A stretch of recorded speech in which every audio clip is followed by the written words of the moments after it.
Hello in the media whiz, because when art form wasn't enough. Let's talk about The Mummy. Going back to the days of the Universal monster movies, The Mummy became a beloved black and white horror classic with its atmosphere, creepy visuals, and wonderful cast, rounded out by Boris Karloff as the titular mummy, Imhotep. The film became a classic and spawned a bunch of sequels under Hammer, like a lot of other Universal horror icons got, but that's not what we're talking about. Maybe some other day. But for now, let's jump forward to a man by the name of Stephen Sommers. He was a huge fan of Universal monster movies and credited The Mummy as his favorite. The man cut his teeth amongst the various big studios throughout the 90s, and Universal was planning on rebooting some of their old horror classics. After the project was turned down by multiple directors, the job eventually went to Sommers, who pitched taking things in a different direction. Instead of a low-budget horror film, he imagined it would be more of a fun action-adventure blockbuster similar to the Indiana Jones films. With the aid of some very talented effects people at ILM, a tightly written script, and a very talented cast of actors like Brendan Fraser, Rachel Weisz, Jonathan Hyde, and Arnold Vosloo, The Mummy became a huge hit. With an $80 million budget, it came back with $416.4 million at the box office.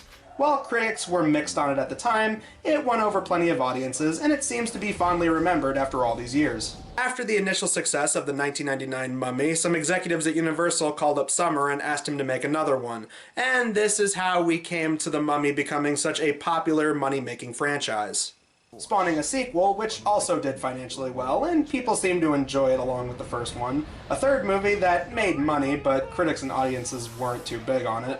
A spin-off series with the Scorpion King, which eventually got milked into oblivion with endless straight-to-video and streaming sequels.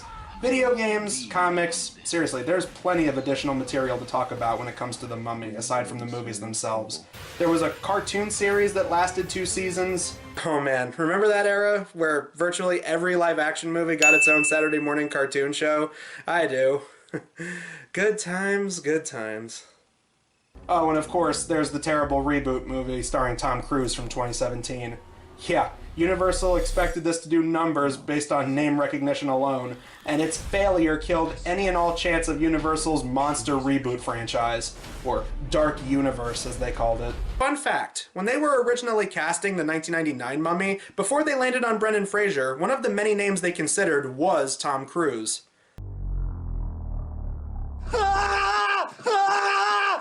In hindsight, maybe it's a good thing they didn't go with him. But today, we'll be looking at what I consider the most elusive of the Mummy spin-off media. The Universal Studios theme park ride, Revenge of the Mummy, which is where we have to talk about Universal's status as a theme park at the time. It was doing well, but compared to its competition over at Disney, it was failing to keep up.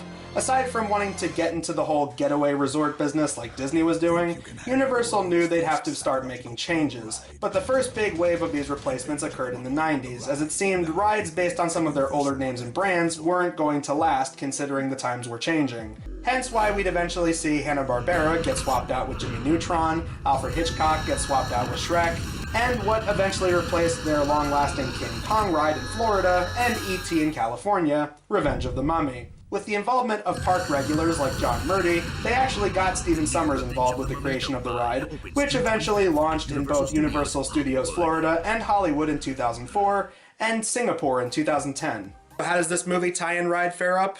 Well, before we even look at any of the footage, I can tell you it's certainly better than Fast and Furious Supercharge. But let's actually get to the ride itself. This is Revenge of the Mummy. So depending on which park you're in, the entrance is usually different. Since we're going to focus on the Florida version, the entrance this time around is made to look like a museum in the New York section of the park. As you wait in line, there are monitors playing behind-the-scenes footage of the first Mummy movie, telling us that there was a lot of foibles and on-set perils that the cast and crew endured, even leading them to believe that making the movie was cursed in itself. Oh, okay, so we're doing a whole new Nightmare meta-sequel thing here, I see. Though not everyone seems to be on board with these crazy little theories, namely Brendan Fraser playing himself.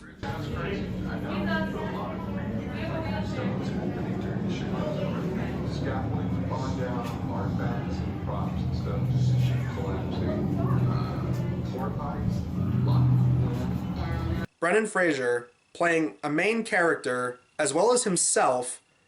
Why does that sound so familiar? You'll be good now. So like I said...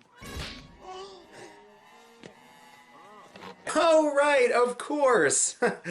Oh, man. Say what you want about Looney Tunes back in action, that part will never not be funny. Things are so bad for Mr. Fraser, they won't even let him get anything from the craft services table without putting an amulet on.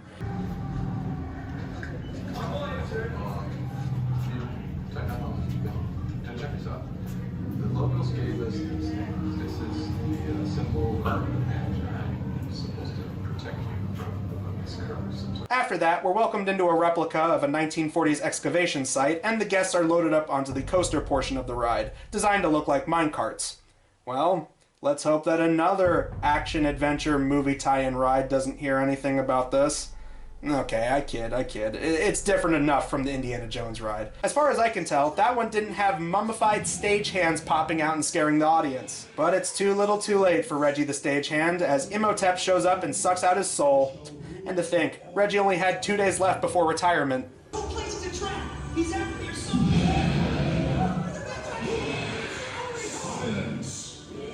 With your souls, I shall rule for all eternity. But now it seems Imhotep would rather tempt and tease the riders by convincing them to take large sums of treasure, which he'll happily let them have. And if they refuse to take anything, then they will be turned into one of these Terminator-looking mummy skeleton warriors. Huh. You know, maybe it's a good thing that all the guests are seated. Because if this was a walk-around area, I guarantee you there'd be at least one person who tries to take some of the fake prop gold with them. I mean, you've seen adventure movies. There's always that one person who tries to make off with the most expensive, heaviest golden crap in the room when everything is crumbling around them. Dude got some cargo pants on, two pockets in his jacket, and he's trying to grab the statue of Tutankhamun as well. I can do this! After a simulation of crashing into a wall and a bunch of beetles flooding out, Imhotep makes the carts jolt backwards, and now he appears to us as a floating face. Hey, come to think of it, isn't this kind of like what they used to do for Space Mountain every Halloween? Yeah, Ghost Galaxy still has the awesome turns and speed of the original, but it has that awesome looking space demon head floating around chasing after you. Well, it looks like Disney were the ones playing catch up this time, as Ghost Galaxy was opened 3 years after this ride opened up. And it's here where the carts go from being mostly stationary to hitting the tracks at 40 miles per hour with these awesome creepy visuals on full display, simulating that we are actually going inside of Imhotep as he sucks out your soul. Your souls are mine! Your brother's soul is mine. Oh, Imhotep, you are making things way too easy. And now for a fake out, as we assume that we're all done since we stop off at what looks like a loading station and greeted by a silhouetted park employee.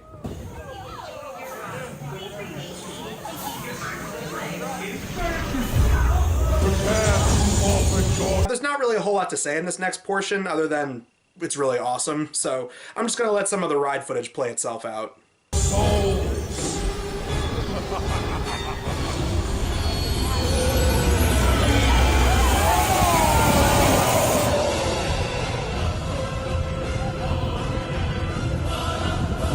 It's okay, because now we're at the end of the ride for realsies, as we pass by the symbol of the Magi on the amulets, and we even pay off Brendan Fraser before we officially leave and get dropped off at the gift shop.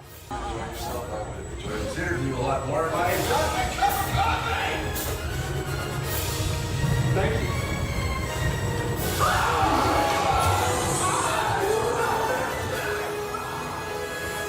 So that's what Orlando, Florida got, but what are some of the changes they made for the Universal Hollywood Studio version of the ride? Well, this version cuts out all the meta stuff with Brendan Fraser and the stagehands. It seems this time they're going for something a little different. Here you start by walking into what looks like a 40s style archaeology site, and the ride's pre-show video now explains Imhotep's backstory. Oh, the fast-paced twists and turns are still here, and there's even a variation of the treasure room sequence, but this has a little bit more going on in it, like appearances from characters from the movie.